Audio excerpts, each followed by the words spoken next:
Hey, Facebook friends, welcome to another edition of Pub Theology Online. We've done Pub Theology through the internets now for maybe 2.5 months. You can go watch any of those live videos again on our YouTube channel or our Facebook page. Most people watch us on Facebook. And so we are glad to be with you another Wednesday night. Again, we cannot wait to be with you again. Uh-oh. I think I just lost sound. Hope you can hear me. You can hear me? Good. I can't hear myself. So you can go back and watch any of those past broadcasts, and we're glad to be with you for another Wednesday night. I'm actually with my good friends, Rey Saldaña, and we're going to bring up on stage right now. Rey, good to be with you. How are you? Hey, Gavin, I'm doing just fine. It's good to see you. All right. So we are also going to bring Bekah McNeel up, my co-host. Bekah, good to see you. Hi. How are you? Well, hey, so guys, we are excited. Rey Saldaña has been a good friend of ours for many times right now. He's been a guest, I think, 2 or 3 times at Pub Theology. He's hosted Pub Theology a few times. And we are glad he's back with us. He's the former councilman from District 4 in San Antonio, Texas. And we are glad he's back. He is now the new CEO of community schools nationally, not just here in San Antonio, across the nation. He's going to move to Washington, D.C. pretty soon. We'll talk about that more. But I'm going to give a little description of Rey for everybody listening right now. And I think you're going to find this interesting. Rey Saldaña is also a community and school alumni whose journey from former students supported by CIS to a national leader in communities and schools sends an inspiring message to young people nationwide about the power they have to write their own success story. Most recently, Saldaña served as the regional advisory director for the Raise Your Hand Texas Foundation and the chair of the San Antonio Metropolitan Transit Agency. And prior to that, we talked about he served 8 years on the San Antonio City Council, where he's first elected at the age of 24, becoming the youngest council person in the city's history. Again, Rey, welcome. Absolutely, Gavin. I think the proper thing to say here is I'm happy to be here. Although I'll say I'm going to be intruding on bedtime pretty soon. So my son is sharing some of the jealousy here. All right, Bekah, you're going to have to take the lead on this for a second while I pop back in my... I'm back in. Oh, that was a short one. Sorry, the cord popped out underneath the studio here. So again, you've got a studio over there. Yeah. I know, and I'm already messed up. You know, I'm sitting on the floor in my bedroom. Yeah, it was really fun. The joys of online Pub Theology. Again, we wish that we were back at the Friendly Spot. We always want to represent the Friendly Spot down in Southtown. So we'll defend friends as we continue this COVID journey together. Again, thank you, Rey, for being here. You've been a good friend. We first met many years ago, and one of the first things we did was we actually spent one night together on the streets of San Antonio to learn about homelessness and had a great night meeting many of our street friends, where I happen now to work at Travis Park United Methodist Church, and that's where we kind of hung out. Years before I ever worked there, we slept outside on the steps of Travis Park United Methodist Church. I tell them that all the time that I actually participated in their community before I even worked there. So it's always good to have you back. How are you and your family during this time? As good as one can be. I think everybody is just kind of managing in a different way, but no complaints here. I think everybody's safe. My wife has been really good about us following the rules. So, I am dutifully following her direction, and she's keeping us all safe here in the house. So tethered to the home and all good. And you're a recent father now. How's your child? Oh man, he is in desperate need of a haircut. My wife gave him one a few days ago, and it turned out pretty well. She wants to get her hands on my head, and I haven't allowed it, but he's growing up super fast. I can't tell you how excited I am to have that title of Papa. That's great. And Bekah, again, thanks for being here. Bekah is also a writer for 74 Million, an education publication, along with Christianity Today, a national publication where she writes about immigration. So it's always great to have her with us.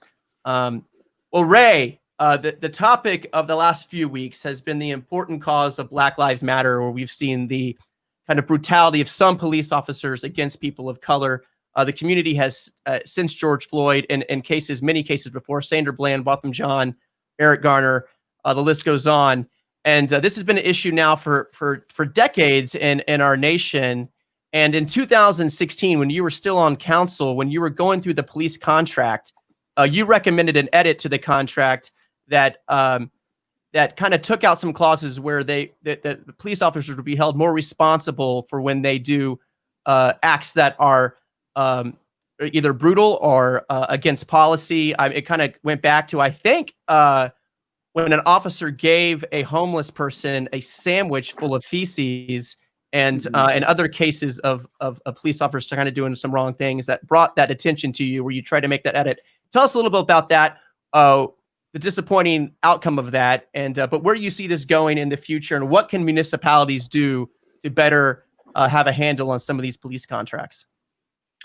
Yeah, Gavin, like that is just a really important question right now, and especially for anybody who is in the mix, in the scrum for looking for change and looking for reform. And the question is always, where do we start? And I think what I think I'd like to start with is the fact that Black Lives Matter is this, idea that wasn't, of course, and it even struggles today to be welcomed in every corner, in every room, in every discussion, at every dinner table, but started in 2013 with, just a ton of controversy. And I remember back then, I was still on the council 2 years in, and it was Trayvon Martin, and that initial spark that lit a fuse all across the country. And I say that to really describe what success looks like for a movement, and a movement that I think has to layer one foot in front of the other in terms of the kind of progress that we can point to and say, look, this is what we have put together. This is what we have passed, changed in policies,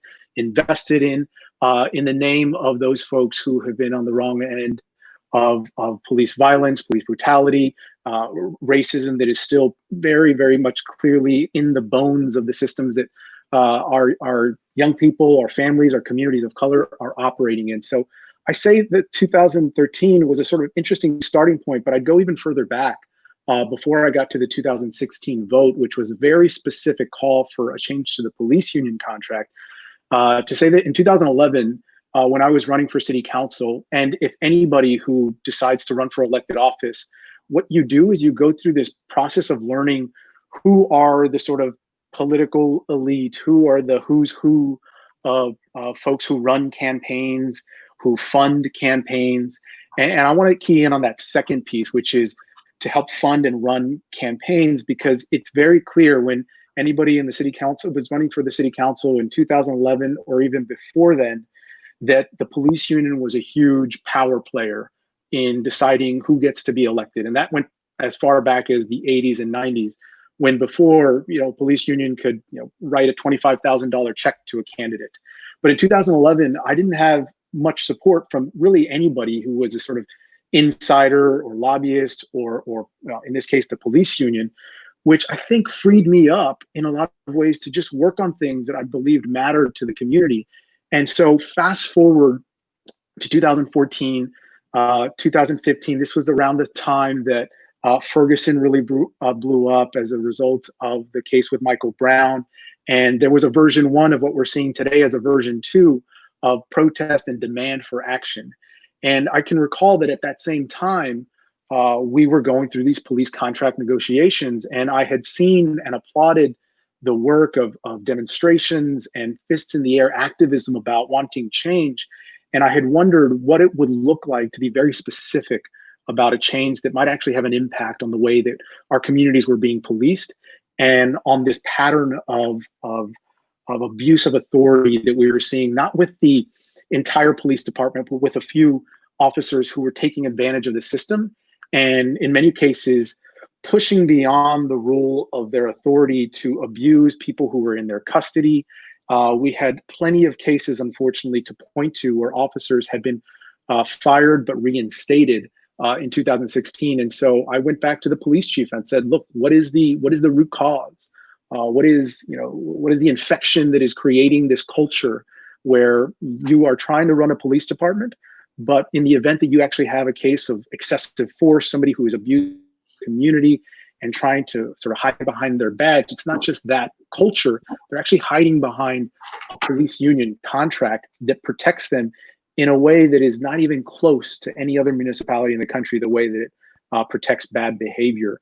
And so to the folks who are in the work today, who are activated for change, I would offer this. It's that you have to get very specific about what it is that you want changed. And I think now in 2020, the starting line is Article 29, Section 19 of the police union contract.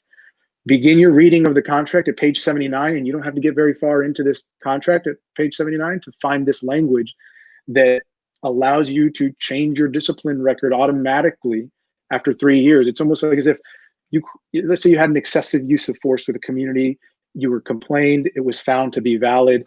At the 3rd year anniversary, the birthday of that discipline infraction, it goes away or it reduces to a different level. The other is something that I think that you really need to grab onto and be the starting line for negotiations for activists and conversations with the mayor and the council, is that it should no longer be true that when you're fired, your discipline record is essentially hidden from the public, but hidden also from the person who is charged with reversing the decision by the police chief, which is the arbitrator. And that's what the police union was fighting against. And it struck a nerve, obviously. I mean, they came after me and said I didn't know what I was talking about. They came after me, said it was too late. And look, you can't plead ignorance now. I wish that conversation had happened in 2009 and I was able to benefit from progress being made, but there was no progress made. In fact, we would give more and more to the police union. And so it's all memorialized in that contract about how much they've overreached on with regard to make sure they protect bad officers. That's as plain as I could see it and read it and understand it. It wasn't enough for us to get support on the council. And so I'm just hopeful that in 2020, now that they're approaching the new energy that exists now, go from the streets to policy action. They're in the right place when they are at the council screaming loud to be heard. And now it needs to be very specific. I think that's where you start. Well, thanks for that foresight and really just taking a leap of faith there to actually know to vote on something that's probably not going to pass at the time, but you took a stand. What do you think? You'd mentioned a little bit earlier, but what was the main reason why some great progressive council people were afraid to make the stand at the time?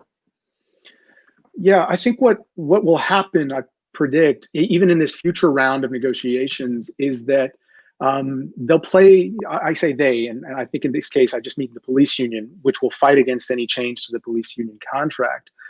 I think they're very effective at the power of influence, but also not even influence in the way that we traditionally know it behind, funding campaigns. I've actually seen a lot of local city councils. Austin was an example of that. And I think others are taking effect where they're no longer taking money from police unions as a result of what we're seeing. I think that's a really good charge.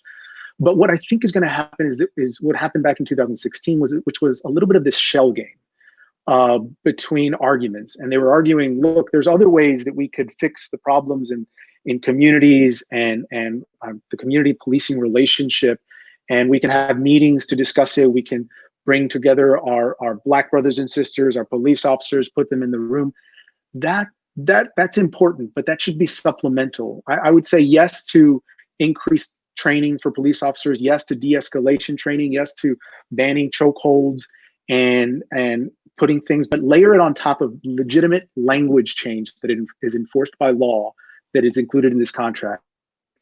That could potentially, that's what happened in 2016. Folks were tired at the end of 2 years of negotiating around police benefits and healthcare and salaries, that at the end, when police union just decided to say no to any discipline changes, we sort of just took that as, okay, we tried our best. We asked and they said no. That's not going to be enough. And I think that's what's going to happen in the next year. Well, it's good. The next year, go contact your council person in your districts, contact the mayor and even the city, in the city government, city manager to really make these changes and fight for this change in the police contract. It will make a difference if our voices are heard. Thank you, Rey, for being a great voice in that. And we'll continue to have this conversation throughout the night. But again, we're with all people who support Black Lives Matter. We, as a person who lives and works in downtown, we are constantly supporting the peaceful protests that are happening almost every day in some form or fashion around our community, and will continue to do so until some real change is made. Bekah, thanks again for being here. All right, we're going to transfer over now to a little bit of an update of Rey when it's your current job and what you've been doing in communities and schools. So Bekah, take it from there. Well, actually, I want to. Oh, you want to continue? You have a few more follow-up questions? All right, that's fine. Transition. Okay. One of the super specific things that I don't think it's being phrased specifically on signs and whatnot, but if you look deeper into the defund the police movement, it actually is a little more specific with the request that money be reallocated toward community services, so that there's not just, every time something goes wrong or every time someone needs help, the person who shows up isn't someone whose entire training is toward restraining and preventing law breaking or punishment or whatever. And so I think that the defund the police movement is going to become a louder presence in budget. I would expect that will be a regular feature of Citizens to be Heard and whatnot as the budget comes up. But it reminded me of several conversations that you and I have had. And there was a tweet from a guy who was talking to the police unions, and I sent this to you a while back and just said, I want to hear your thoughts, but you didn't answer then, so I'm going to make you answer now. He said that whatever the Black community is facing, this is the police union president, not here in San Antonio, but nationally, whatever the Black community is facing, don't blame cops. They're not responsible for the single parent families, the unemployment, the school dropout rate, or its attendant unacceptable literacy rate among Black youth.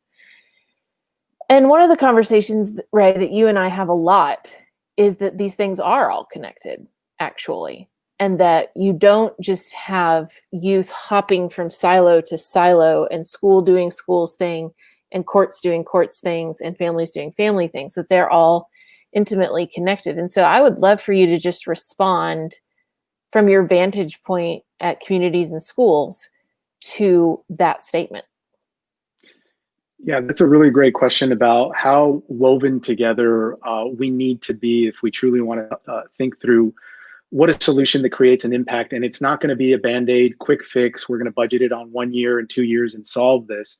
And when I came to communities and schools, what I described to folks about why I was so excited about taking this role on was because it was just throughout the country, maybe allowing me the opportunity to see what I had gotten to see in San Antonio with respect to the sort of communities that we serve in, and then taking a sort of laser focus or a microscope and not just saying on average a city like Los Angeles does well, or on average we're doing well on housing or homelessness or foster care in a city like Chicago, but you really sort of hone in.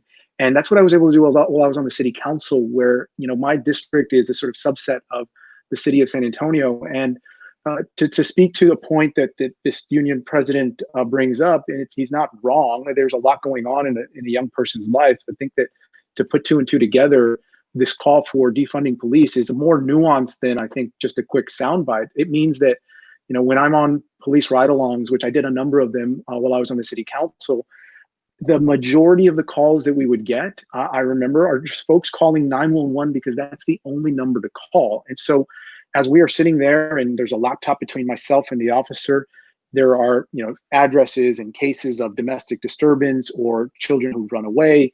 We'll show up at their home, but I and the officer, we're not necessarily trained to deal with the ongoing treatment and need and intervention that young person who we showed up at my district who ran away for the third or fourth time and mom called the police because that's what she's always done. They're not equipped. And I remember saying, okay, we're going to do a police report and we're going to get right back into the car and just drive away. And in my mind, I was thinking about what actual services could be useful here? What person or organization could we give this address to follow this young person? Because there is a lot going on in that young person's life that is not going to be solved because the mother called 911 and the officers say in the best case scenario was able to track this young person who's probably couch surfing at a friend's home. There's nothing that is, I think, going to lead. The best case scenario there is that young person is entering the juvenile justice system at 15. And so when I consider what it looks like to be part of a larger solution, it really kind of breaks my heart that most folks would discount this call that is, I think, an important one about identifying where money is going today. Because if you consider that budgets are a moral document, where you spend your money is truly what you value. It's absolutely necessary in these times of austerity where there's going to be budget cuts and constraints that not just nonprofits are the sort of location where people were seeing cuts and reductions to funding, but places like Philadelphia, who went through their budgeting process a few months ago, I think I was reading, and everybody took a budget cut. Libraries, parks, nonprofit youth services that they were funding. And then the police department saw an increase of $26 million, because that's just what we reflexively do as elected officials, is give more money to public safety. And I think public safety is more specific, can be more specific or nuanced or thoughtful than just saying, putting more officers on the beat or adding more police officers. And that's why I think a place like communities and schools that I now have the opportunity to oversee and lead is playing this new role around thinking about our work. And part of the reason that I'm actually able to show up to this call, even though this is not necessarily my line of work, I think I've now convinced the board that I report to, my bosses, that the scope of our work, if we really care about young people, has to be more than just the interactions that we have with them at school, because they're just facing so many significant barriers, so many systems that need to change, that if we don't speak into them, whether it's around school discipline policy, the juvenile justice system, police reform that is sometimes impacting their families, then we're not necessarily working on the long-term problem that exists for that student. And so long answer to, I think, a very difficult, complex question. But the idea of calling 911 and solving every problem, I know from my personal experience driving around, just wasn't the solution. And we do need to think a little more clearly about that. And you've told me that police ride-alongs and getting to know the metropolitan court system in the cities where CIS works is part of the plan, because going back to the union president's statement, it's not that their police officers should be responsible for youth literacy rates. It's that they're not responsible, that they don't have nothing to do with it. They may not be they shouldn't maybe take the place of teachers and good, science-based reading instruction and whatnot, but they're also not a completely separate system. That you have said, that the interactions that they have with kids do come into the classroom with them. Yeah, and I'll just say, I do think that's a little bit of a deflection. And what I think you'll see a sneak peek in for most police departments who are making a bet, or police unions that are making a bet right now. So leaders who are elected on protecting their members, in this case, police officers, they will say it's everyone else's problem, and we're just the folks that you call when things go wrong. And that's true. But there is some sort of cleaning of their own house that needs to happen as well, especially if in a case like, I wish I had this statistic back when I was going through this debate in 2016, where you've got 67% of your officers fired, returning and reinstated to work after, in some cases, being fired multiple times. That is a system problem that needs to be corrected. So yes, we can do everything else that you're describing, working in schools, working with foster youth, working with housing and affordability issues, the broken system that we deal with. But, for that particular person who's describing that this is not our fault, we have no role in it, look, there is some things that need to be changed. And you can't just sort of deflect it away and say that it's society's fault, or what we hear so often in education when things get hard, which is, it's the parents, and it's about they're not raising their children right. And if we can fix that, I hear that all the time. And then I work with students who have just one grandparent who is raising them, or they are foster youth, or they are homeless. And it's just so much more complicated than I think we give it credit for. And so that's why I say, as we're going into this movement of change, you have to be very specific, or else we'll be having this conversation again in 10 years. Yeah. So tell me more about when you are thinking, coming into a CEO role. That's typically pretty high level. We're looking at fundraising. We're looking at all of that stuff. But tell me about taking a more systems view of the work that CIS does, but more that the communities that CIS works in, communities and schools, it's in the name. But I think that a lot of times we think about it as a program. It's one more nonprofit, like you list them off, city year, communities and schools. But one of the things that I think came out when I interviewed you for the article for the 74 million was that you are thinking about the communities that you're in. And so talk to me a little bit. I know that COVID has obviously made, there's not a whole lot of like community ride-alongs and whatnot going on right now. But when you think of your work at CIS, how do you think of yourselves as members of these communities? Yeah, so for folks who are not familiar with communities and schools, I'll do just a quick 1 or 2 minutes here. This is Communities and Schools, a program been around for 42 years, and what we've been trying to do is perfect the system that sometimes allows probability and the difficult statistic of being born in the wrong neighborhood or to the wrong family dictate, or the wrong zip code dictate your outcomes and your probability of life. The way that we do that is we actually add an adult into the school who is trained as a professional to work on sort of case management, but also do assessment of what's going on within that community. Let's connect all the extra nonprofits, whether that's the food bank or resources that will help the family, or things as simple as making sure that our families and our students have enough food in their pantries. And we do this all across the country. We've been doing it for 40 years specifically, so we can sort of surround the students with the supports they need so that they can achieve, in many cases, something as simple as graduating.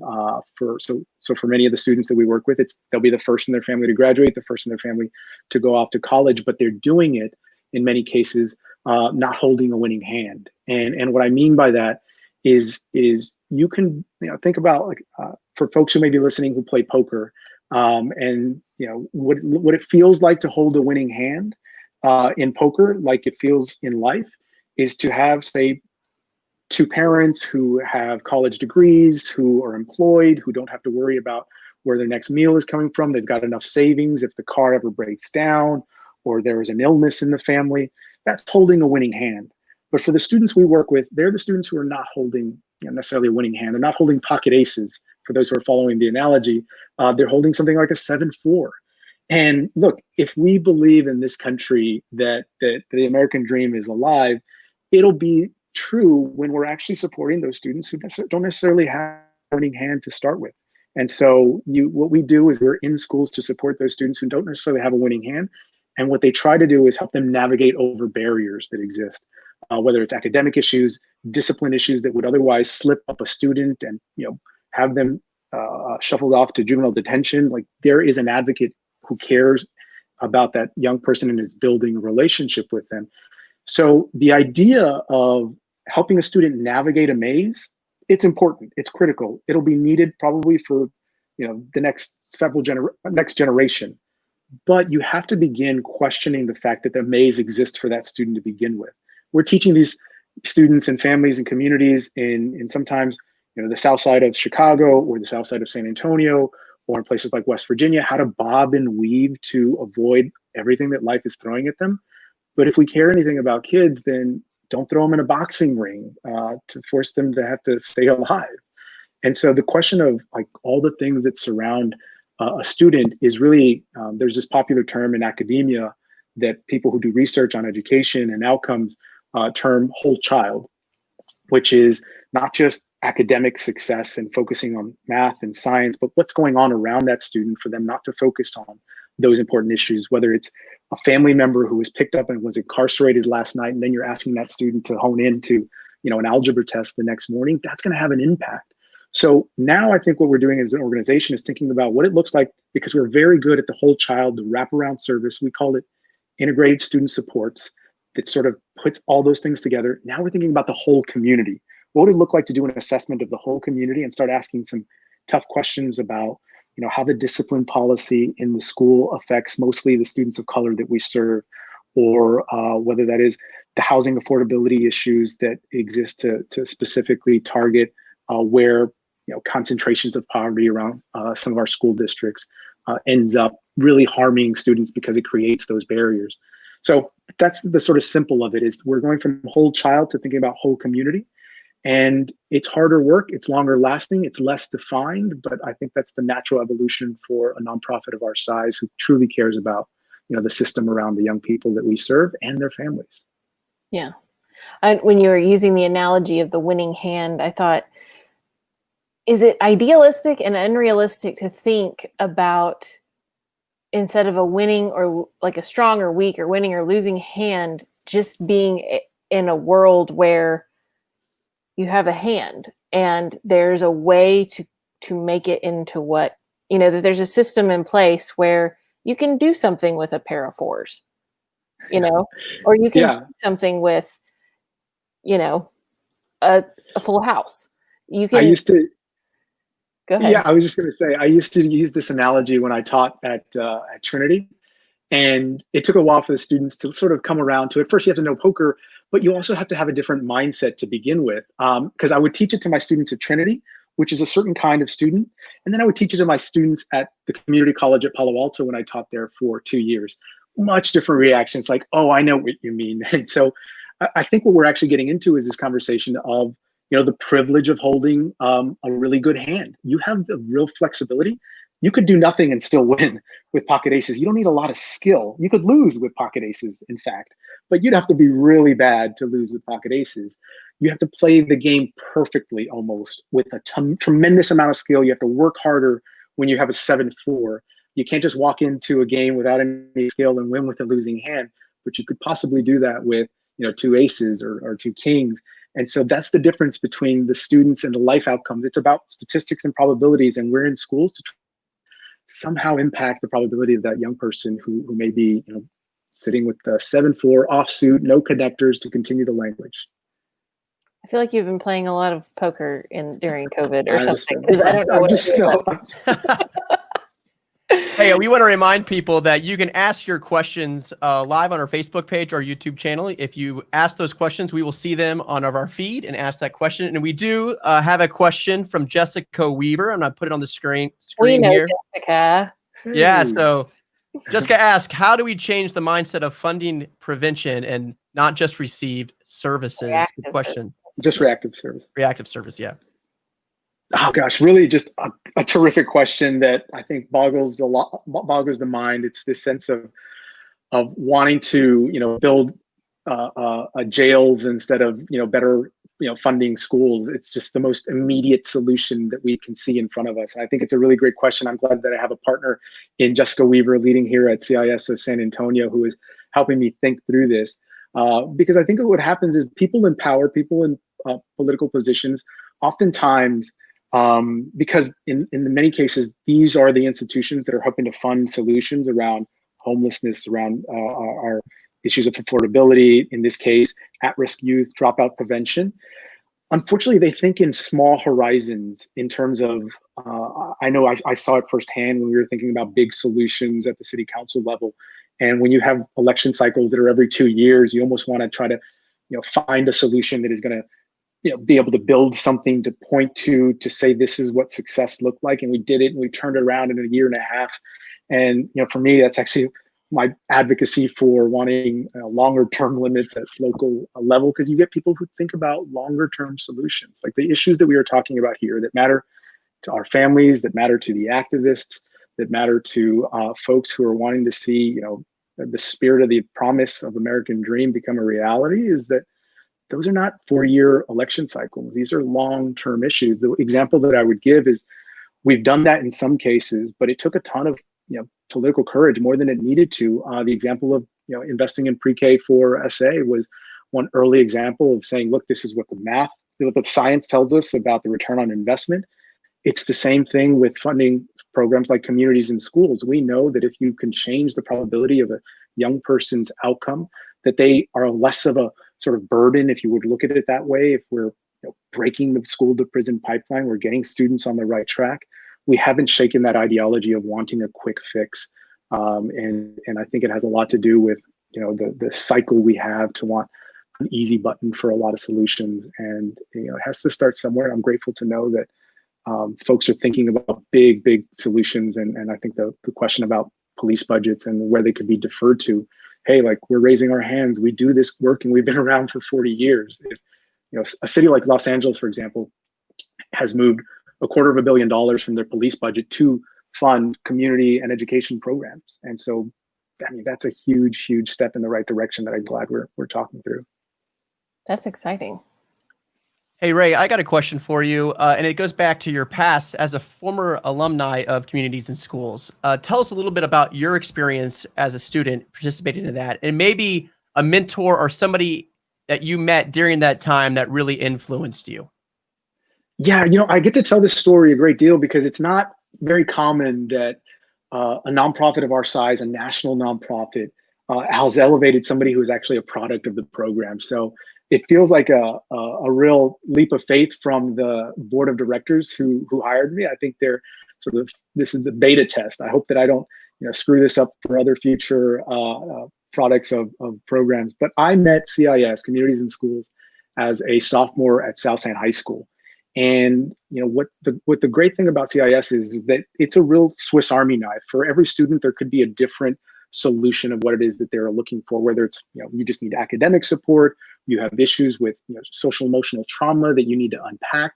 We have professionals who are trained in doing that in schools. For me, what I was looking for was somebody who could tell me that I had potential and could dream bigger than I was expecting for my own future. And Miss Gladys Gravia, who is still with CIS today, was that person for me. And simple things that you wouldn't even sort of pin down as being impactful if you were drawing up the plan. But for me, it was as simple as one summer, the first time I'd ever spent a night away from home for a consecutive 5 days. We didn't do summer camps growing up. We spent the night at Our Lady of the Lake. And it was my first experience being not only away from home, which made me feel comfortable with the idea of applying to a school that was far away, but it was on a college campus and we were taking college level courses. And so CIS exposed me to something that I wouldn't otherwise have seen myself and have connected with. So I was grateful that Communities in Schools landed at South San, that they actually landed back in the 80s in Texas and then eventually found their way to San Antonio. I just don't know where I'd be without somebody who wasn't my parents telling me they believed in me. And I think that's really powerful for a young person when an adult tells you that you've got this potential. And it's as simple as that. Again, it's a Swiss Army knife. That's what I needed. Other students need other supports. Wow. And I think they're going to have great faith in you. I was just recently in Austin, Texas, and I had to take a Lyft. It was the first time I've taken a Lyft during this COVID, but I had to go. And I had my mask on and the driver had their mask on, and I asked them what they did. And they said they work for Communities in Schools in Austin, and how excited they were to have you as their leader. And that's all they could talk about. She didn't even believe me that I knew you. And, nice. And that's when I texted you and I was like, hey, when are you moving to DC? So I think they have great faith in you, and I know that your leadership are going to do wonderful things. We'll bring Bekah back on this right now. We do have one question here from Chad. Chad, thank you for letting us use our studio. He's the pastor of the Arsenal Church. They used to be at KIPP Academy, so they used to worship when they just opened up when KIPP opened up their new campus, Arsenal started their church. Chad asks, how might the faith community fit into whole community planning or solutions? So there are obviously faith groups that do interact with schools around the city. So maybe some with Communities in Schools. So tell us, Chad, that's a good question. How might the faith community fit into some of the planning or solutions, right? Yeah, Gavin and Chad, thank you for this question. I have just seen the faith community's voice elevate in an incredible way over the last 5 years in terms of finding their voice around just like advocacy to things that matter to their parishioners. And if they matter to their parishioners, I can guarantee you they matter to the communities that I served while I was on the city council, and they matter to the people that the young students and their families who we work with today. And so I'll give you just this, Chad, there is so much trust in the faith community, in one's church, in the pastor who services in front of the pews every Sunday, that when we were working on things like advocating for for Dreamers several years ago, or against SB4 at the state that would have turned police officers into federal ICE agents in a sense. It was the faith community that brought that community of folks who were living in the shadows out. And so there is that same plug and play that I think the faith community has to punch above its weight class in issues that are impacting the young students, the young children who are coming through their aisles every Sunday. And so it's likely one that we haven't taken advantage of enough.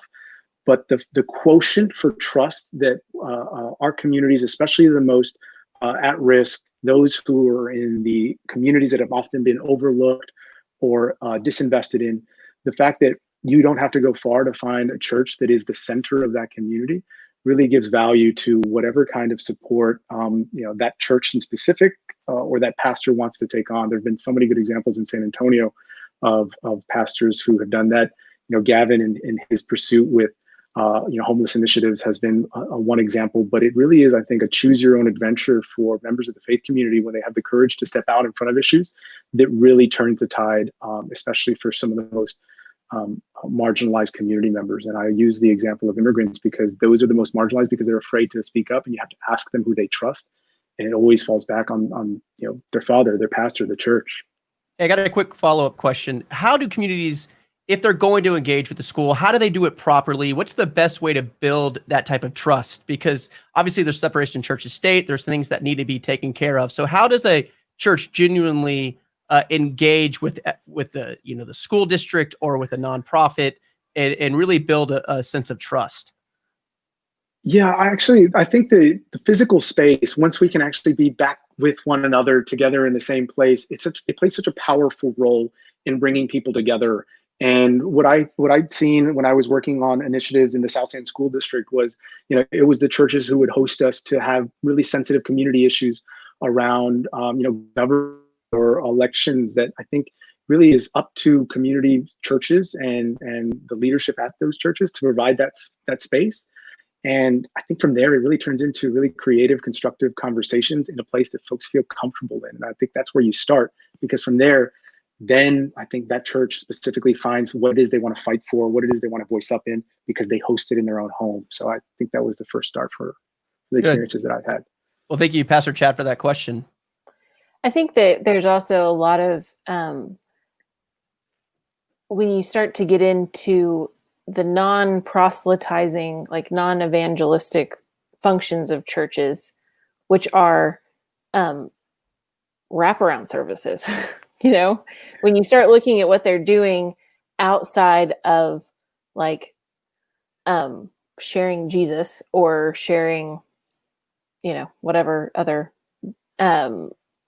evangelistic efforts that the Mormon church or the evangelical church might engage in, a lot of those churches are engaged in what we see as wraparound services. And it always, for me, it brings up funding. Like the more we have turned to police and schools to cover all of the social services that government's not, invested in, there is a vacuum where like police and schools aren't just like begging to please let me be in charge of all the meals. Please let me be in charge of all the counseling. Please let me be in charge of all the mentoring. Please let me be the, they're doing it because what else? And I think we saw this a lot with the meals when schools shut down.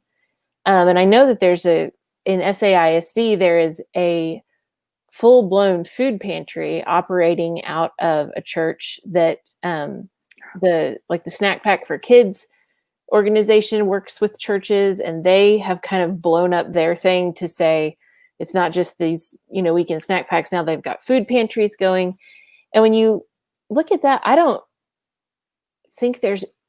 see a ton of resistance. I don't see people being like, oh, you're a religious organization.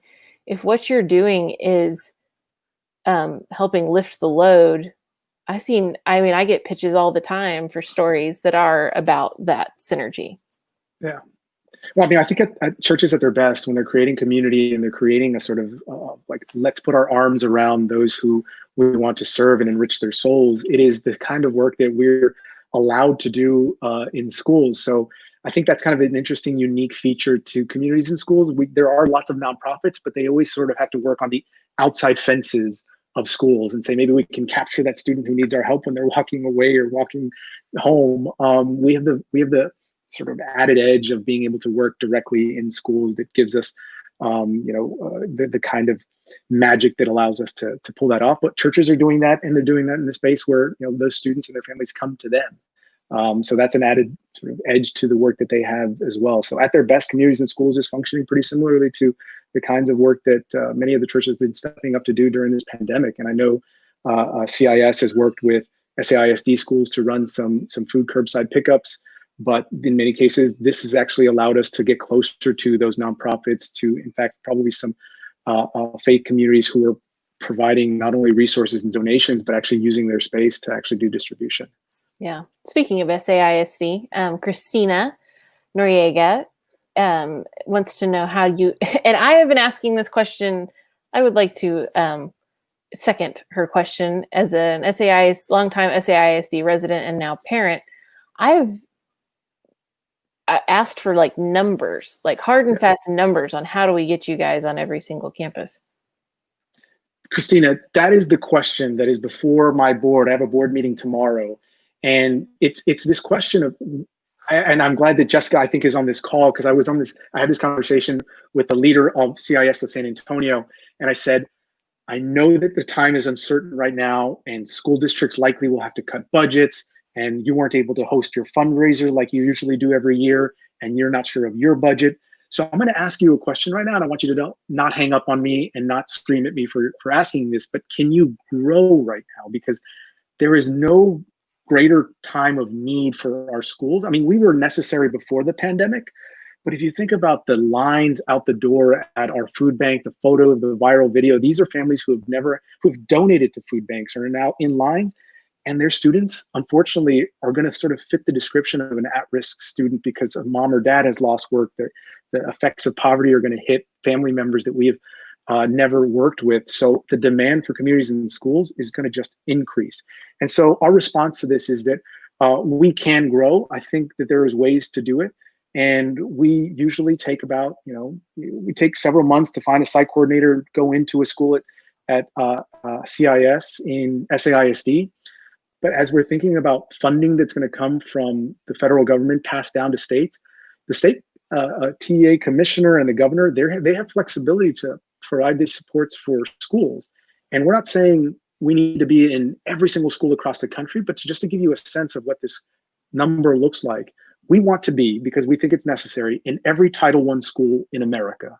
And what that sounds like is there is 60,000 Title I schools, and to put a site coordinator who's trained, who's got a salary and got benefits, it's probably about a $7 billion initiative annually across the country. So it does take funding if we're going to sustain it, but it has to be the way that schools open up. Like, no more is this a question of a nice to have.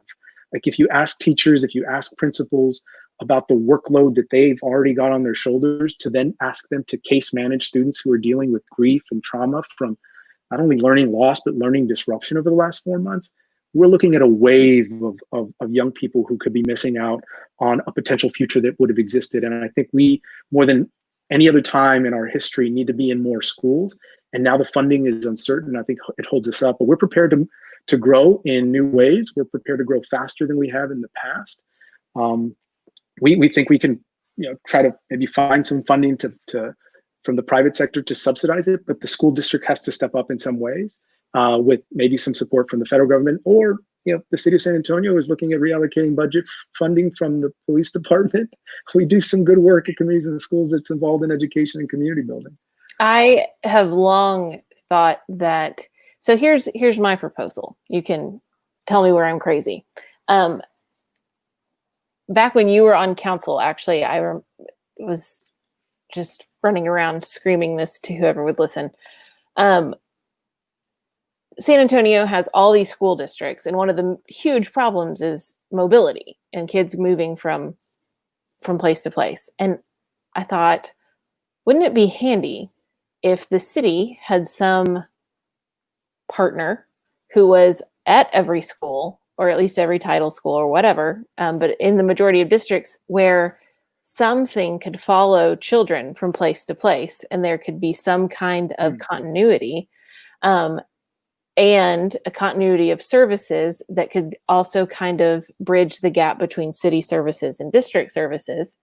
That was, and communities and schools always seem to kind of fit the bill there. But again, the funding issue. But the city budget, when you're talking about health, like recreating the wheel, essentially, in trying to get all of this, creating programs, because that's what, then the question would always come to me, well, let's just hire some more people at the district, some more positions on school campuses.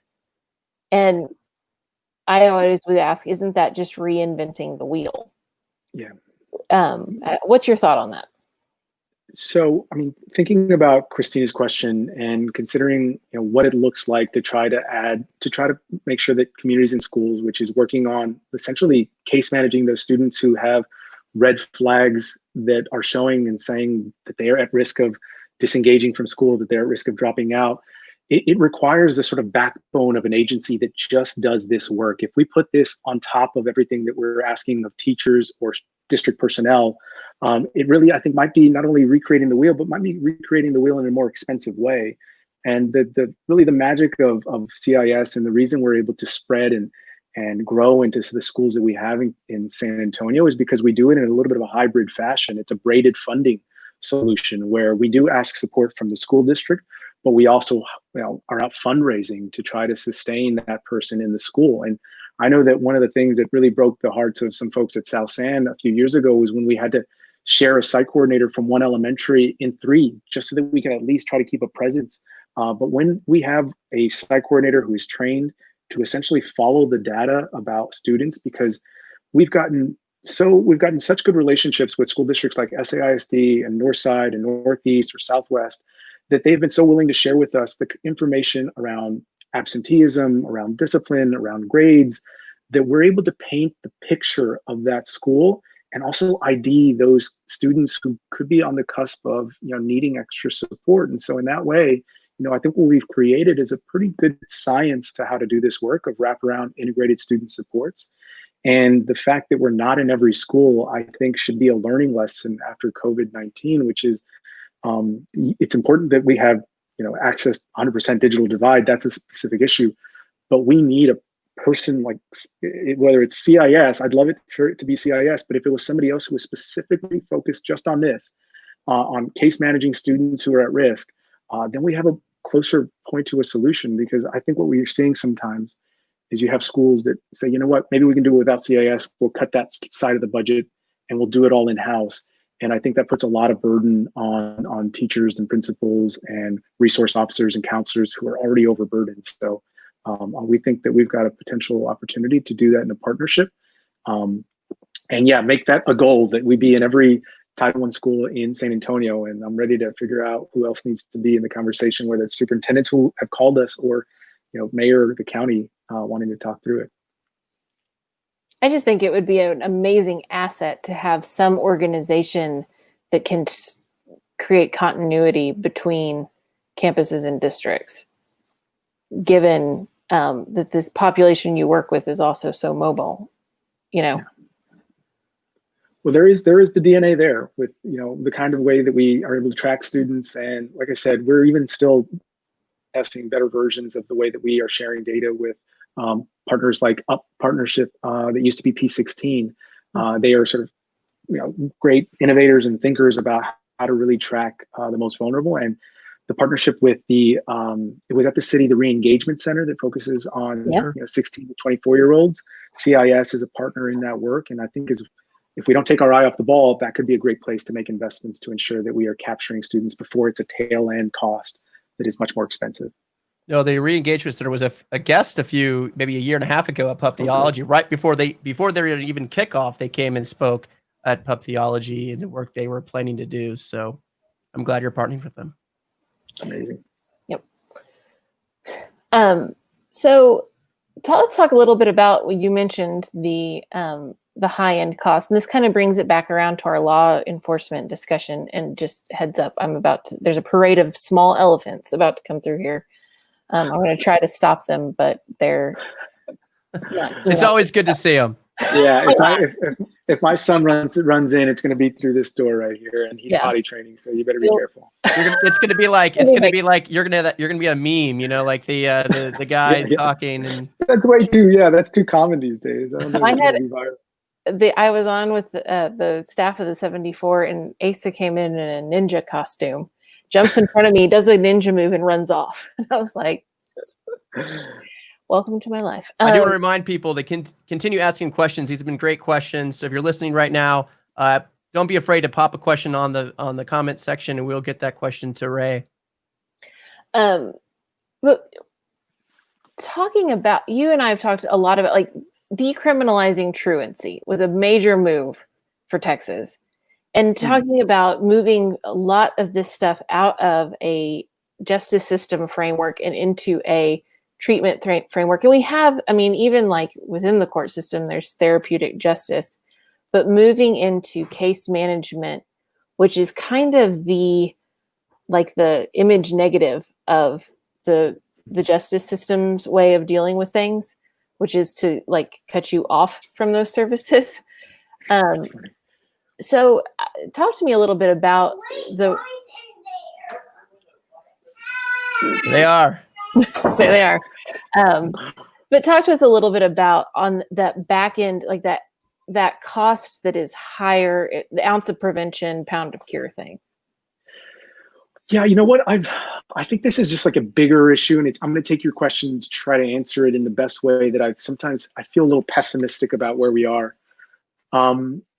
There are communities that you can ignore. I'm just going to say it that way, because the people who bear the cost of disinvestment, who bear the cost of pulling funding from nonprofits, or creating a system where we penalize young people who have been absent for 10 days without even asking them why, what's going on, what could be happening that you are absent for so long. Because in many cases, they're taking care of an ill mother or father and couldn't make it to school. That's what we were doing in the city and the county back then, 6 years ago, before we reformed the system.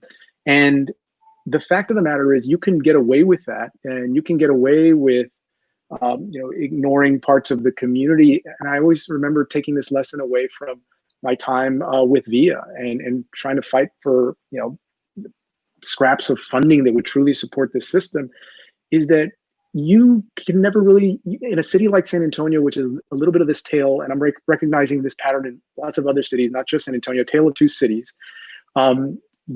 As a decision maker, as a person in a position of power, you can go your entire life, or you can go your entire week without ever having to interact with the other half of the world. Those people who ride the bus, those people who are in juvenile truancy courts, who have to pay fines on top of already being in a difficult situation with their families. And when you don't reform those laws, we pay for it in different ways. And we pay for it when we have to increase, we haven't seen this much, but you have to increase, taxes to support programs, to put up, build more jails instead of making investments in these nonprofits that could keep folks from starting in that pipeline. And I think that's what I get disheartened when I think about that, because I see it so often where there is just some community members that can be ignored without much of a consequence. They're not coming out and, voting in huge numbers. They're not giving to political campaigns and to people in power. And frankly, to think about the work at CIS, to think about the work that I had when I was on the city council, those are the folks I care about. I mean, that's the reason for the institution of government, in terms of trying to find ways and solutions to create this social contract with community, that there is a safety net available for folks when they're, when something like a pandemic rolls through and you are cut off from employment. I don't know if everybody is bought into that social contract in a way that they are willing to pay for it, but they are willing to ignore it and pay for it in new ways that doesn't feel like they're doing it directly. I don't think that's pessimistic. I think that's just sober. It's a realistic assessment of where we are. As for the fix on that, I was thinking about what you were saying about they don't vote in large numbers. I mean, in some ways, I've been wondering about this kind of dichotomy between political power and then also access to granting organizations.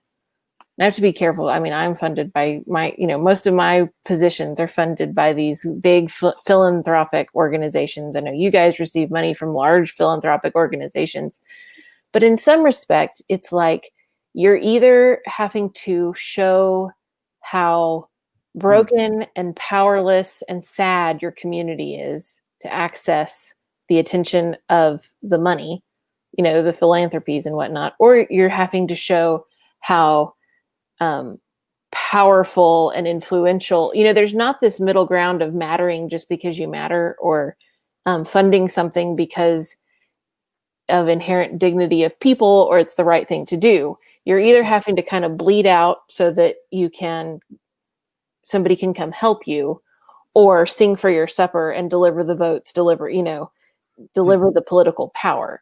And I'm wondering if that's creating this weird, it's kind of sorting our society. This is a lot deeper and more philosophical than I thought I was. No, this is one of the best questions. I'm really interested in this response, Ray. I've been asking a lot of people who have nonprofits, though. Like, do you ever feel like you're having to package the people you serve as victims in more of a way than you would want to, because that's what people want to fund? I mean, I will say this. I think you're seeing now I sort of operate at a sort of different level in terms of the national sort of funding community, but also I get to interact with other nonprofits who have been in this world for a while. And I was a little bit of a fanboy because I was on a call recently with Jeffrey Canada, who runs the Harlem Children's Zone. And Harlem Children's Zone, a big initiative that focuses on a 92 block radius around Harlem, and does in this 92 blocks what I think would be amazing to do in any community, whether it's 78207 on the west side or 78242 on the south side of San Antonio. If you can deploy that level of funds to turn around a community, to repair generational poverty, I think you can get it done.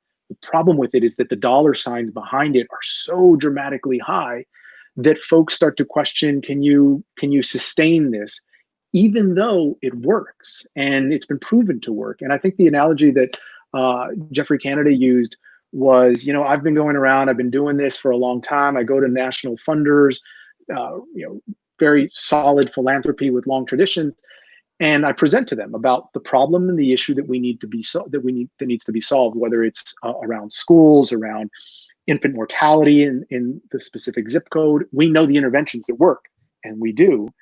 But then you start to dig in, and they ask specific questions. Okay, well, why exactly are you paying for chess lessons or violin lessons or swimming camp in the summer? That can't be a good investment of dollars, because what's the ROI on that? How does that point to evidence or academia that says that improves math tests or science outcomes or graduation outcomes?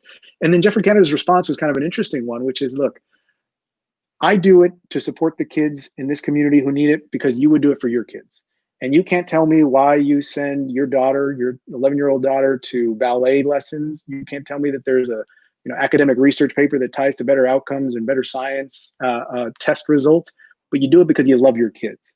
And that's the kind of sort of interesting, like, when I heard that, I was like, gosh, you're right. Like, there is in some cases us having to justify things that, sometimes, other kids and students have access to.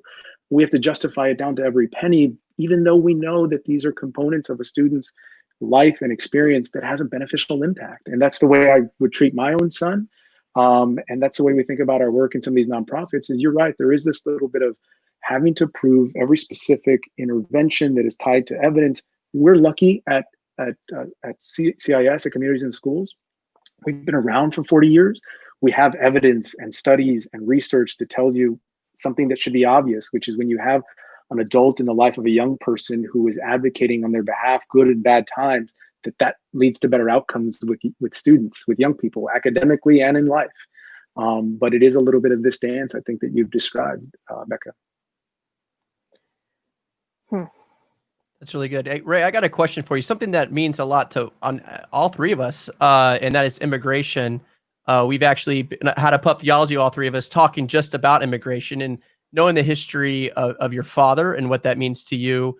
And there are great organizations like M Schools, here in San Antonio, and other organizations that reach out to immigrants in various different educational ways. How does community schools engage the immigrant population? What are other ways we can do better, especially in this time? When I was on a social services committee for the city of San Antonio for COVID, we helped organize a report for immigration, and education was one of the main concerns for the immigration population. So how does community and schools plan or do engage the immigrant population? Yeah, it's a really great question, Gavin. And going back to Bekah's question, which was one in which, being able to do work that is specific to a subpopulation is sometimes we do at the permission of folks who want to see some science and some evidence behind the interventions. And we had a grant 2 or 3 years ago to focus specifically on communities and schools interaction and work with immigrant youth. And the same way that schools serve anyone who comes through their door is the way CIS operates as well. And so we've got it's kind of an interesting story because when you think of a rural community, we serve in some rural communities that are not what you would traditionally picture, which is more blue collar white community. In some of these communities, it is because there is a meat processing plant. And at that meat processing plant, we have 80% of them being Latino, and many of them maybe not being authorized citizens, and we serve their families. We don't ask a lot of questions about it, but we have done a significant amount to ensure that the kinds of supports that we provide to immigrant youth who don't, for example, and their families don't have access to stimulus checks that came around a month and a half ago, that are not able to plug into healthcare programs. We have to find new and innovative ways, and sometimes that means we have to rely on some private funding to help support some of their work. But in many cases, if it's the support of the school that is serving that young person, it provides a new pathway for us to actually service them. So you have to be a little more creative when you're serving immigrant youth. And we're fortunate that we're getting to learn a little bit about how to do that better in some of our communities. And so, of course, in our larger urban settings like Charlotte in North Carolina or in Los Angeles, but also in rural communities that you wouldn't guess, but there are a lot of immigrants that go into a specific location because that's where the work is.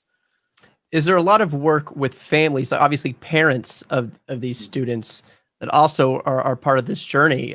How much does community schools engage with parents of these students? I guess I'm not smart enough to have an answer on that, Gavin. I know that we are working with a lot of the young people and the students that we interact with. I think to the extent that we have a few examples, it's really just the example, the anecdote of having to work through some families who were working literally paycheck to paycheck and weren't able to access federal funds. And that's hard and rough because that trickles down to the experience that kid has. Yeah, that's what made me think of that question. Jessica does chime in here. Here in San Antonio, we started the Center for Refugee Services. It started with the schools asking for help. Schools are a great way to see the need that are not being met. So thank you for that, Jessica, and the Center of Refugee Services for doing great work here in San Antonio. I think that one of the things I've appreciated about CIS, just in my non-work, but whenever we have donations or money, like CIS is one of my family's favorite places to whatever. One of the things I have appreciated is the way that the Gladys and Lauren and Jessica and that staff has been able to, the students, when they're communicating, like at one point we had a couple of extra beds in our house for various reasons. And I said, I don't know if this would ever, if y'all ever need beds, but very quickly Gladys reached out and was like, yes, we need those beds. I'm going to send you an address. I'm going to arrange the whatever, we're going to do this safe. It was COVID times where you have to do this with the child security. I mean, they kept all the regulations and whatnot, but they had so much awareness about what everybody in that family was going through and what the situation was for everyone. And they said that during COVID, that increased a lot because the kids were at home and they were able to get a better insight into, and so they could meet more of the needs that the kids might not have even thought to bring up, at school. But when you suddenly have this window into parents' lives and you see the destabilization, I have really appreciated they haven't drawn, sometimes there's such a narrow boundary drawn around the work that like they know they could help, but they can't. And I feel like I love the way Communities in Schools just says yes. Yeah, actually, this is a good space. I wish that Jessica Weaver, the executive director, the president CEO of CIS of San Antonio, could be on the call with me. She's the person who shares with me the testimony of a lot of what we have learned over the last 3 months due to COVID. I mean, when you close down the place where we meet students, like we had to adapt, and we had to, like restaurants or grocery stores, we had to be curbside delivery pickup in many ways. But Jessica will tell me, speaking to Gavin's point around how do we get creative, even when we've got students who may have parents who may not have status in the country. Like we've depleted most of the, I say we, but it's CIS of San Antonio has depleted most of its emergency funding. So they can just go out the door in gift cards and in many ways, like no questions asked. I know that they know the families so well. And that's something we've learned from this experience, is that before we were just interacting with the student. Now, in order to get the student, obviously, before we jump on a screen call with them or get on the phone with them, it's the parents who we communicate with. And in many cases, we're learning more about the circumstances within that household. And so we've gone as far as to, I know that Jessica's told me testimony that Gladys specifically has gone out to like Walmart or gone out to HEB and bought things to bring into the home, cell phone plans so that they can have something to communicate with and stay connected to their young people.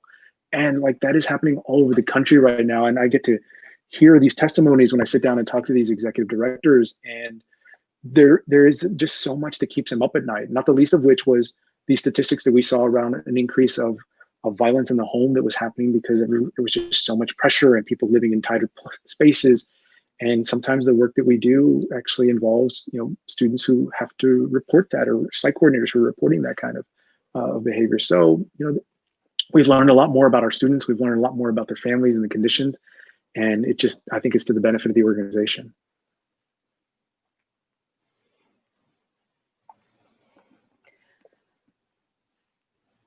Sorry. I just sent Jessica a message. If she's listening, please check your Facebook message. We'll get her on this thing.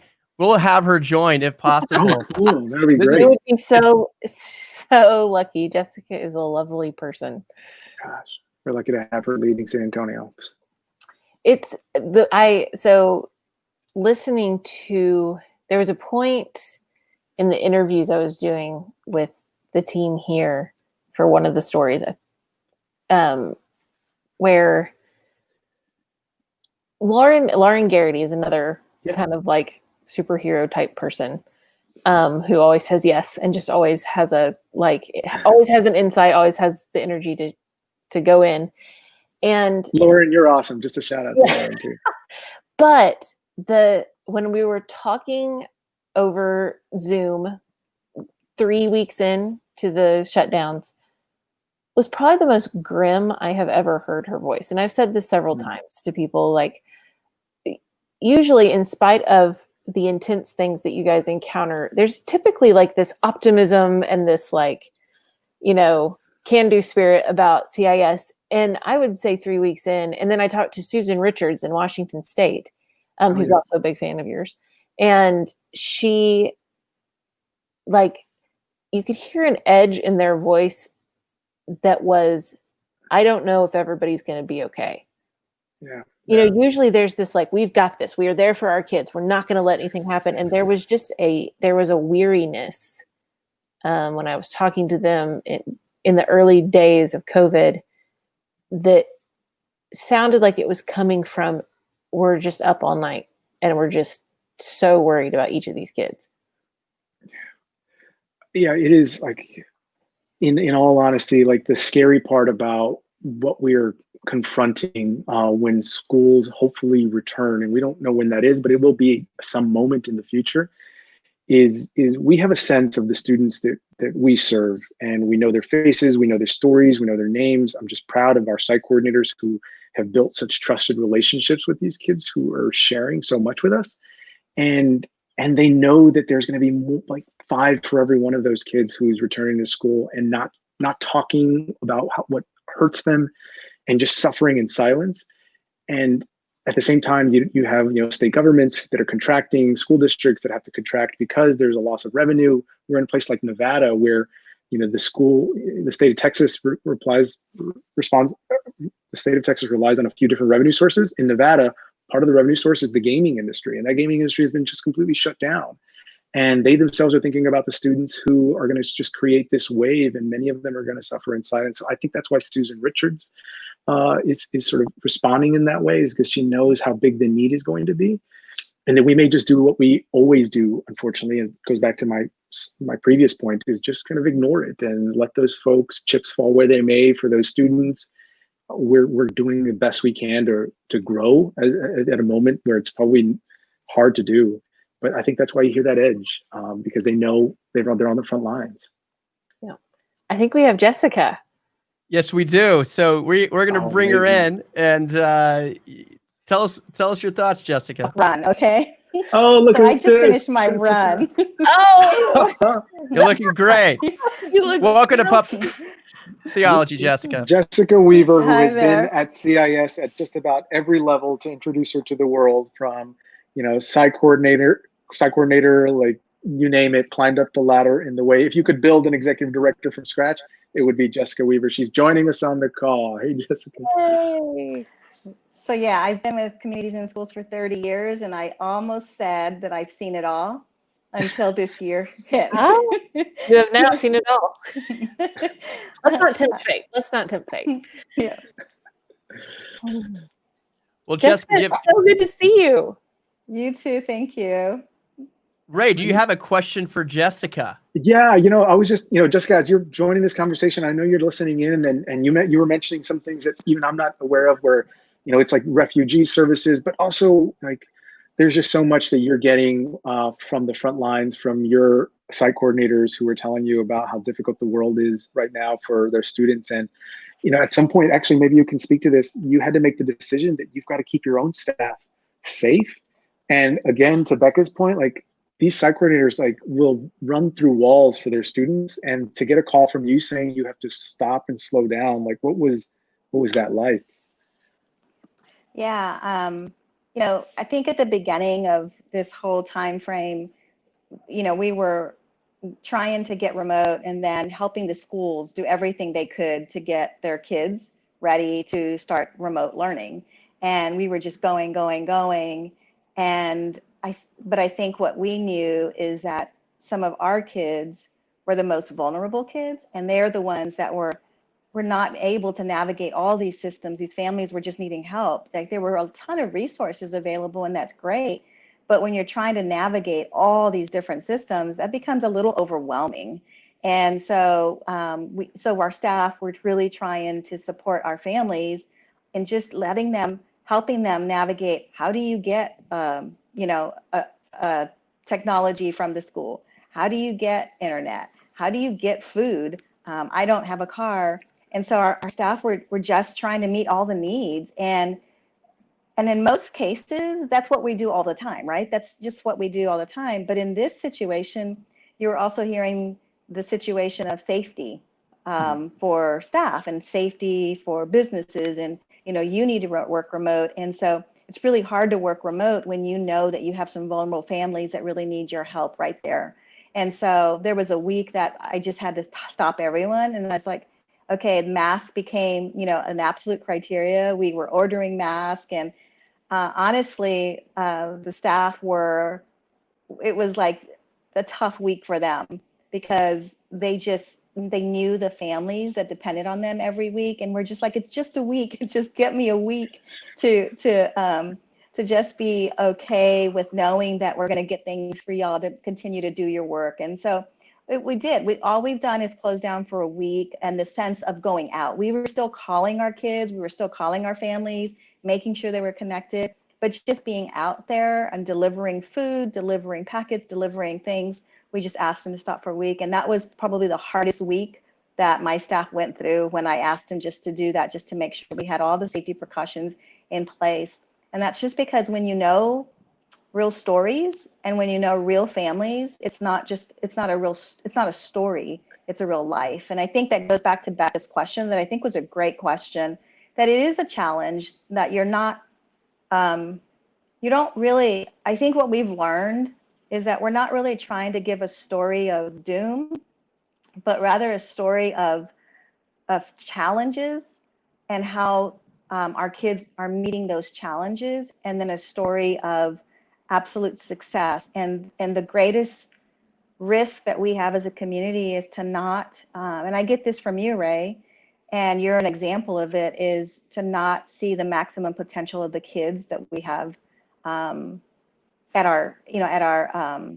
our relationships. And so to know that one of these kids who just needed a helping hand just to get through some tough challenges could be the answer to so many things.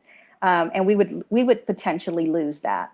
And so I think it's changing the narrative of not about doomsday, although I think sometimes that we kind of, nonprofits have to sometimes get stuck in having to do that, but it's also giving the narrative of just amazing success of our kids. And so transitioning to that and how this work can lead to this. So. I do want to have a comment here that was on one of our watch parties at Charter Moms, I believe. It says, Patricia Garza says, great discussion. And I'm going to pull this up here.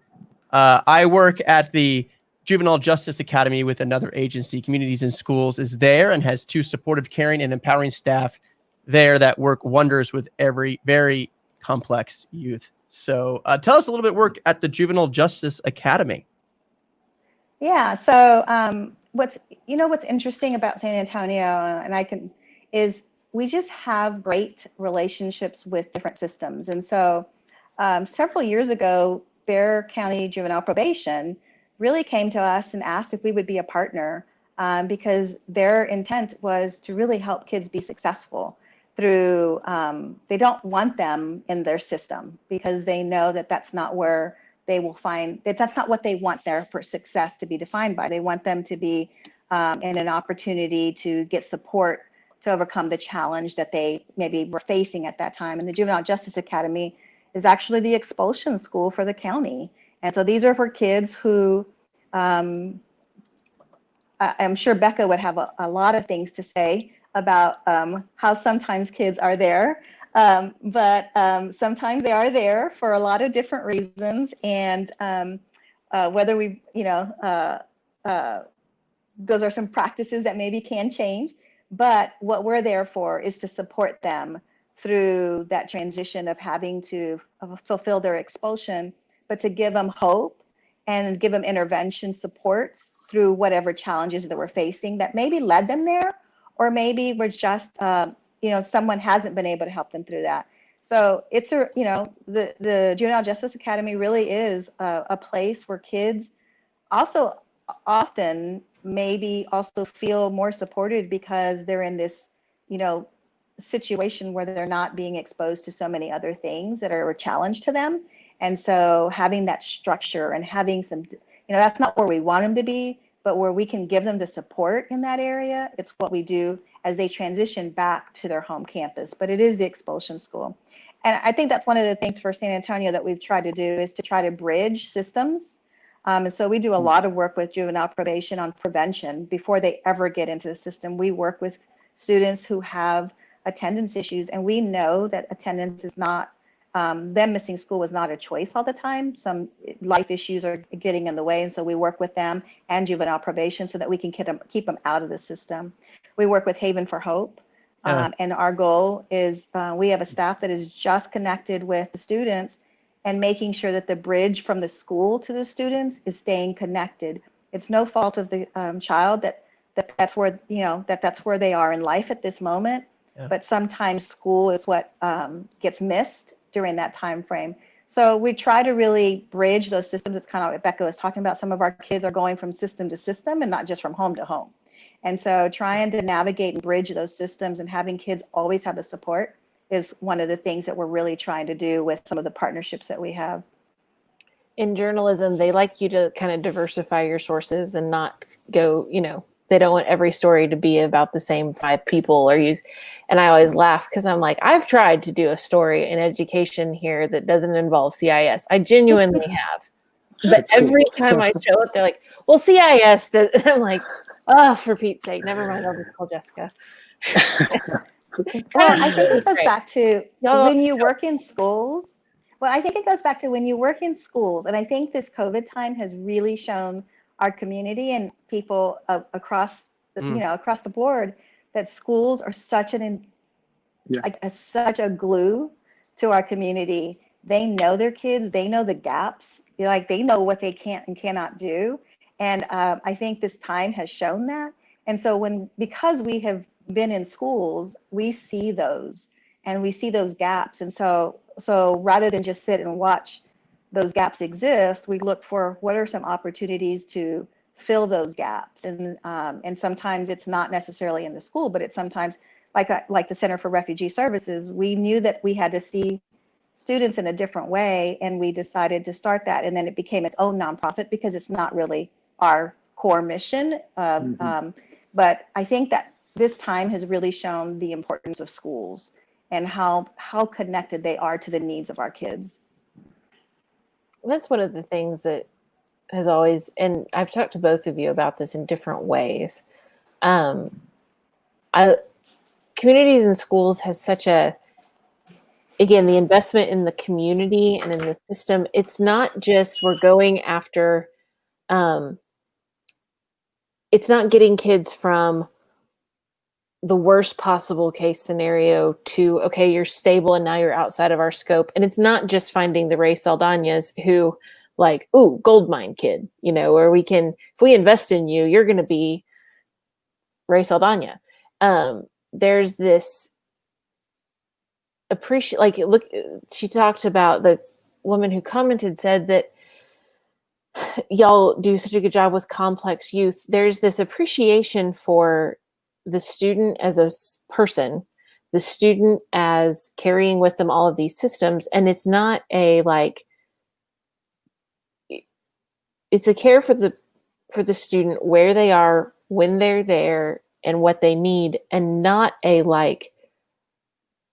okay, we're going to take you because you're on this trajectory, or because, you meet all of these criteria for the most in need. And once you don't meet them anymore, you've tipped, which we see in our federal programs. We see with welfare, SNAP, those things, once you get to a certain point, you're on your own. And I think that communities and schools does a great job of thinking holistically about the system that the kid is in, about all of that, and not making it about the kid's qualifications, but more about making it about building a better community. And I think that that's probably why y'all show up so much, is because everybody wants that in their system. Everybody wants someone who's going to get involved in the whole picture and not just say, okay, here's our tiny little part of the world. And if you're not on our trajectory that we want, we're not interested. And if you're not, meeting these very definite tiny little criteria, we can't help you. Y'all have a flexibility that probably is why you end up in so many places. Yeah, I mean, I'll just comment on that, Bekah, that it seems that the kind of work that we do, it has to be sort of continuum without a end to it, as we consider what it looks like to care for a student who is just at a different part of the journey. And as we've talked about it, the students that we are working with are not always the students holding a winning hand. And the other term we use is they're walking a tightrope. And in some cases, they've got a really solid foundation.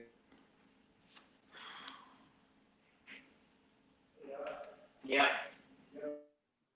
Looks like Ray froze. But continue back. I think you can. I can. We've had this conversation. There we go. You're back. Sorry. It's okay. Sorry. The joys of technology. We're all in this together. It's fine. Yeah, I just I asked my wife for like an hour and a half, and I think she's realizing like she's probably streaming something in the background, so maybe that's what we're sharing bandwidth now. Yeah, but I think that's why we're really proud at She's CIS smart. is that we've got stories that go with long tails with some of our students, and some of us have been sort of choose your own adventure as how CIS can be helpful to you, but we're always here to be the backbone and a backstop. I think that is attractive to partners who are trying to piece together a bigger and bigger and bigger slice of the pie of taking care of kids as we watch funding disappear from social services and whatnot. And I also go ahead, Jesse. So I was just going to say, I think people don't realize that we were brought in Texas through, maybe through the state, recognizing a model, but honestly, our founder created it because of his love for kids and not because of it. So it never started as a program. Right. It started with a founder who decided to dedicate his life to kids who didn't have the same opportunities. And so it was always built from that. And I think like my responsibility is to keep that as our main motive and our main mission, even though we have a formal mission, a formal vision, a formal, what you're supposed to do as an organization, but we weren't founded as a program. We were founded by really a passion of a man who really cared about kids. All right, we do have a long question here, and I don't even know how a long question appears on this screen, so this will be it's going to block all of our faces. Yeah, maybe. Let's see. Let me take this website off. That's the website for communities and schools. Please go learn more about that, to donate, and also learn all that, how you can get involved in your own community. The comment here from Benjamin, thanks for writing this long question. I'm going to show it on the screen. We'll see what it does here. Oh, it's all right. My wife and I are former teachers at Memorial High School in Edgewood. Even without considering COVID-19, we've seen a huge need for support for our students after high school through the critical transition into adulthood and higher education. We've seen so many kids' plans interrupted or derailed for various reasons beginning in their senior year of high school. Some of these interruptions are logistical, others are more complex. We were actually designing a program to... Oh my gosh, a cliffhanger. Oh, Benjamin, you just left us with a cliffhanger. We'll if you post it, I thought it was just going to continue on. So let's talk about that first part of that question about students after high school through the transition. How does communities and schools help with that transition? Jessica, I think this is a great time to talk about the next level as well. In addition to whatever Ray is about to say. Yeah, there's two things. So we recognize that kids who kind of like Ray talked about, didn't have the upper hand, necessarily, and, are still working through, maybe facing poverty, facing, not having all those resources that, some of us or some of our own kids may have. It doesn't go away just because you graduated from high school, right? So opportunities exist and we get them to that point, and there still needs to be a support system involved. And so there's two things. So we've recognized that. And so we actually have a full-time staff at Palo Alto. And so we're working to follow those kids from that South San, Harlandale, Southwest Somerset area, so that there's a CIS face and name at Palo Alto that they recognize and know that there's a place that supports me just like I needed to before. So we've been doing that for a couple of years, and what was shown in the first year was that the students that we were serving through that project actually had a better persistence rate. They may not have had the highest grades than everybody else, but in comparison to the same type of population, they had a more better persistence rate, which meant is they just needed that extra support and extra hand. So it's one of the things that we've been trying to work on is providing that transition at the colleges. And then the second thing is that we recognize in San Antonio that we have a large number of opportunity youth, and opportunity youth are 16 to 24-year-olds who have not either graduated or are not in kind of education or kind of career pathway. And so as a city, that was recognized that there's this big gap and there's no place for them to go. It's kind of like what Ray talked about. Do you call 911? Well, like, I don't have, who do I call? I don't know where to go. I'm stuck. And what we found in the last, we've been in that program for a little over a year, is that actually quite a few of them have their high school graduation diploma. And it's just, I don't know how to get to that next pathway. And Sure. so the next level re-engagement center is really about having another bridge available for those younger adults, because they're not youth, the younger adults, to find their pathway, whether that's career for now or if that's education. And what we find is that, just because you've graduated from high school does not mean that you don't need that additional support. And sometimes our systems think that that's done, that support is no longer needed. And so those are some of the efforts, because what that statement talked about is really the reality. There are a ton of kids that graduate and then just can't find their path after that. Mm. Well, Benjamin, his question was what we just answered. So, Benjamin, thank you for that comment and question, and maybe we can connect each of you to the folks at Edgewood and what's going on there.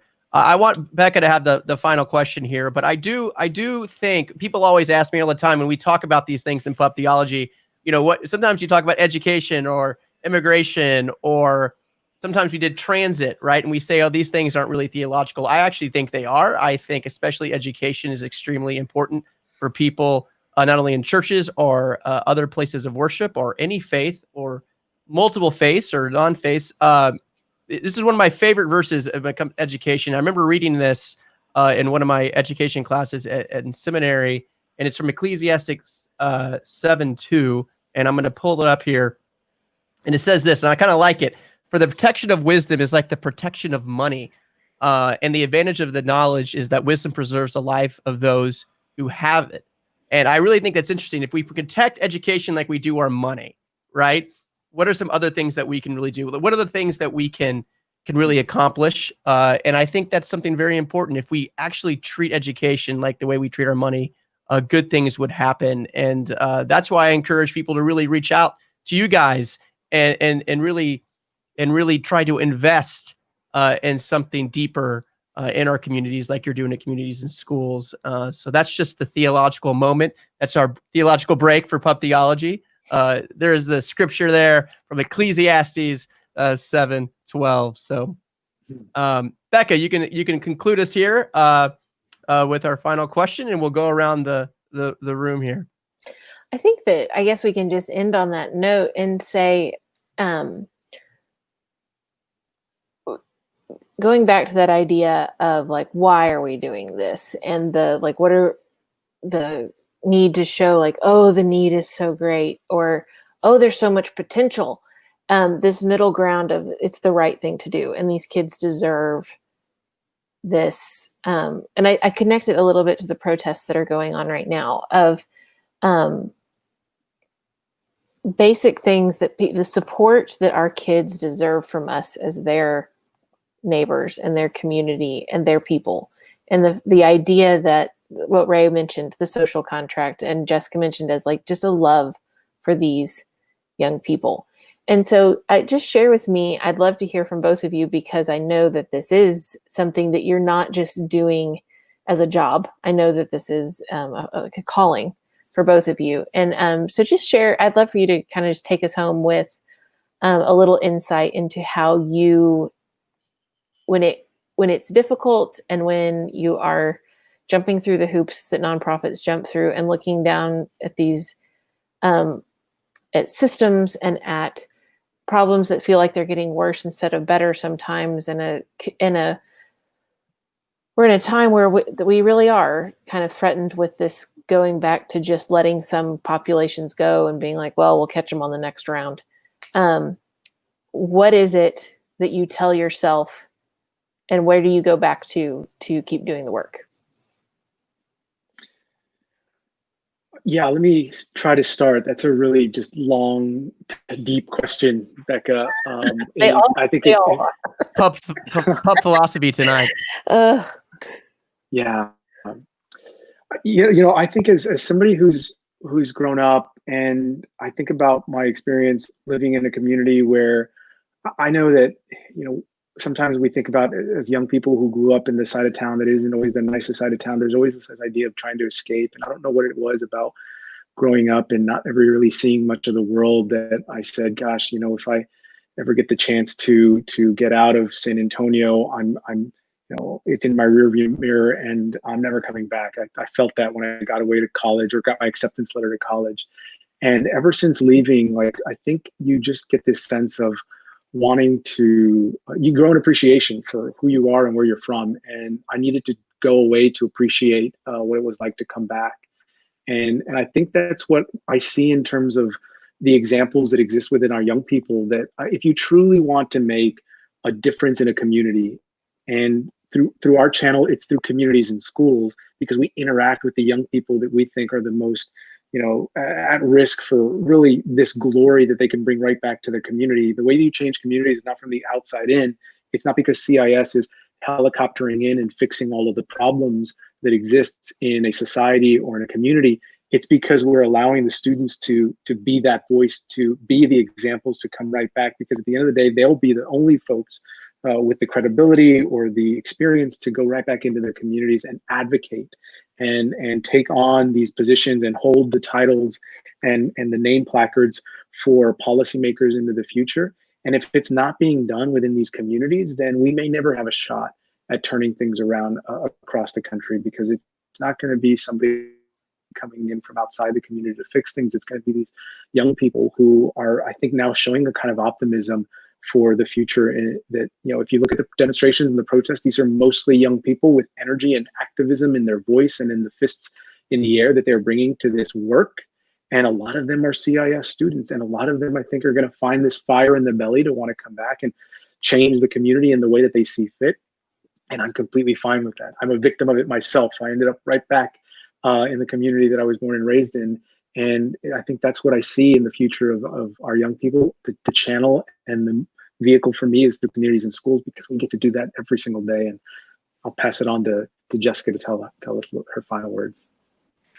Yeah, so I think I have a similar personal story. I mean, I didn't have the same social resources that maybe other people had in my immediate family. I was the first in my family to graduate from high school, from my immediate family.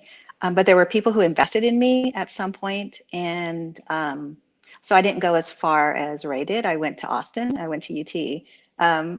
But I really had the same mindset. I was just going to go and explore the world and do other things, and ended up back here.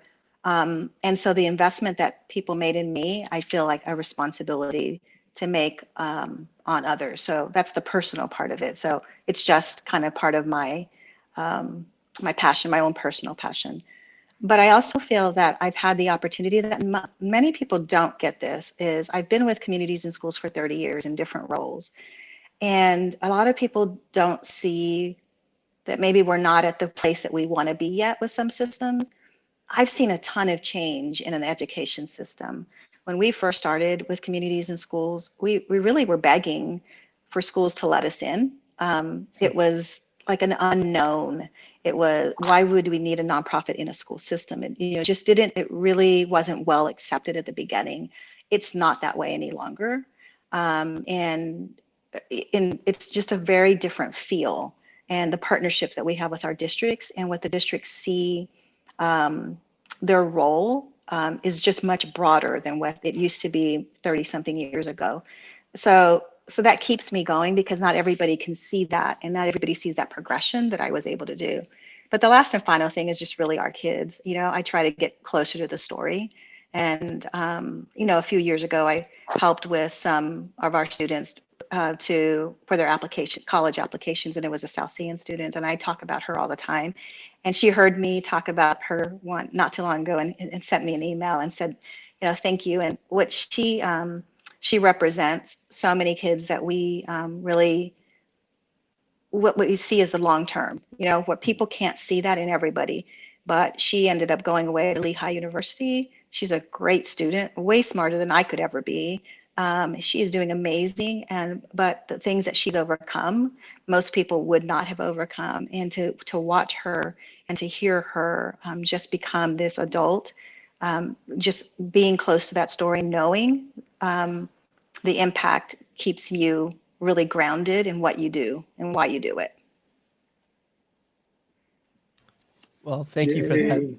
Yeah, Jessica, thanks for joining us real fast. Yeah. I know you probably have to go. Thank you for Jessica, after your run, listening in. Yes. And always, she's listened to us before. I'm glad you're able to join us online. And so we'll wish you a good evening. I do have one more question for Ray. Jessica, thanks for being here. Thank you. Thank you, Jessica. Ray, so what's your next plan? Like, you're going to Washington, D.C., right? Can you? My artwork. Oh, what was that? I was just putting out my artwork. Sorry. Oh, right there. Local artist, Ana Fernandez.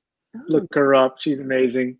She's Okay. on my list of I'm like this world. Ana Fernandez on Instagram. It'll blow your mind. She's great. Okay. She's on my list. Sorry, Gavin. I interrupted. No, go ahead. You're moving to DC sometime in the future here. My last question, and you're brand new at this job.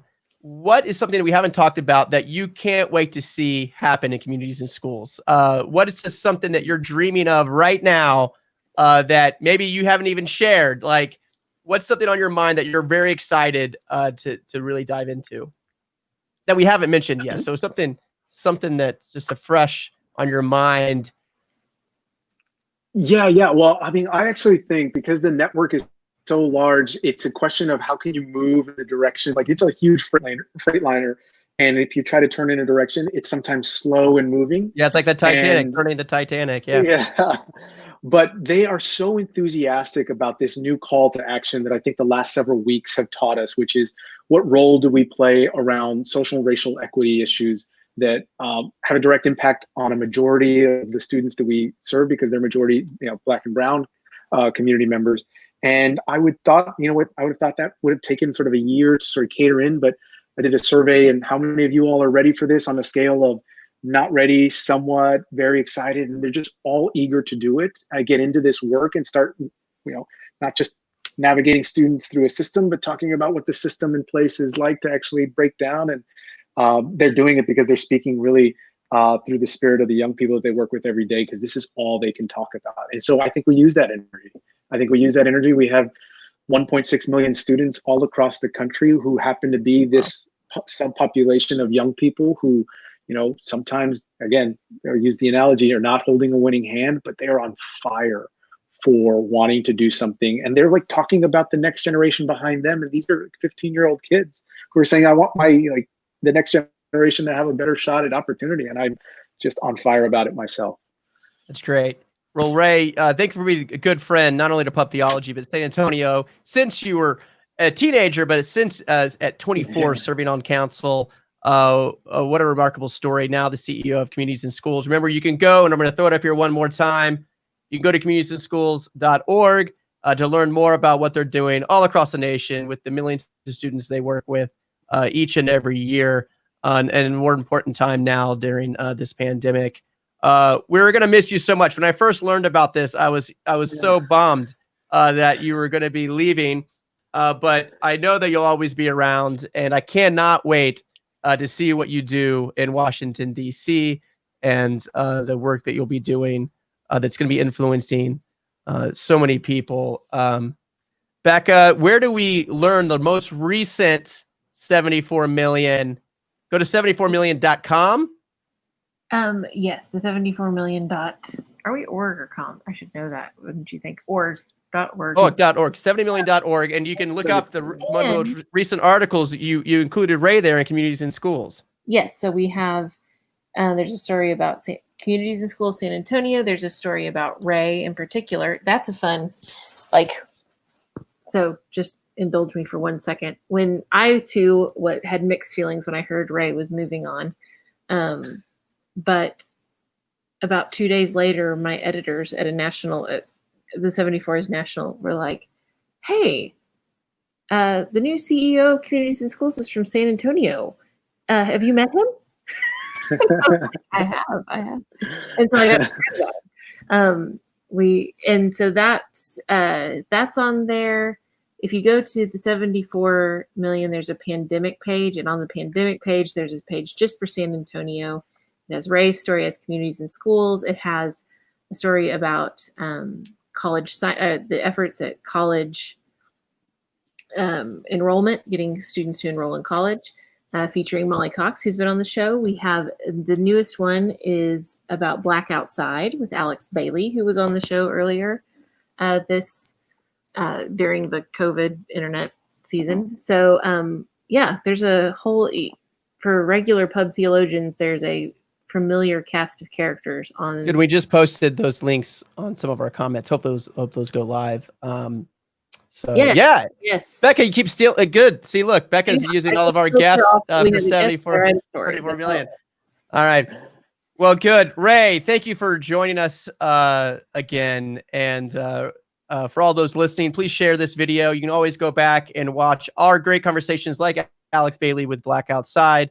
Or most recently, we had a great conversation with the president of Trinity University, Danny Anderson, along with Patty Radel, and the superintendent of SID School District. I mean, just all these great guests that we've had in the last couple of weeks during COVID. We hope to be back at some point at the Friendly Spot in a few weeks if things turn out. We don't know. There's an uptick now, so remember to keep wearing your masks to everywhere you go. Please be safe. I feel like Bob Barker, please wear your masks at the, your pet spayed or neutered. Yeah, spayed or neutered. Please wear your masks and get your pet spayed or neutered. Hopefully we'll be back. And I think what we'll do in the near future, just for people listening who are interested, we'll be probably just doing we'll have this studio set up at the Friendly Spot, and I'll be by myself, and we'll still try to share some love with the Friendly Spot. We're trying to get that set up in the weeks to come. So again, thanks for joining Pup Theology Online. Next week, we'll be with my friend Derek Webb. We bumped him a few times because of the stuff happening around our nation, but he's a great musical artist and also just a thinker in general. He's come to Pup Theology before for Dream Week, and he is going to be sharing some of his latest updates, his newest album. And if you're a fan of the old Caedmon's Call group or just Derek Webb in general, join us. He'll be live from Nashville, Tennessee, next week at Pup Theology around 7 o'clock. He's going to join in around 7:30. So we got some other guests that are going to be with us next week as well. So again, Ray and Bekah, thanks for being here. Have another great week. Have a blessed night. Bye, guys. Bye, all. I'll see the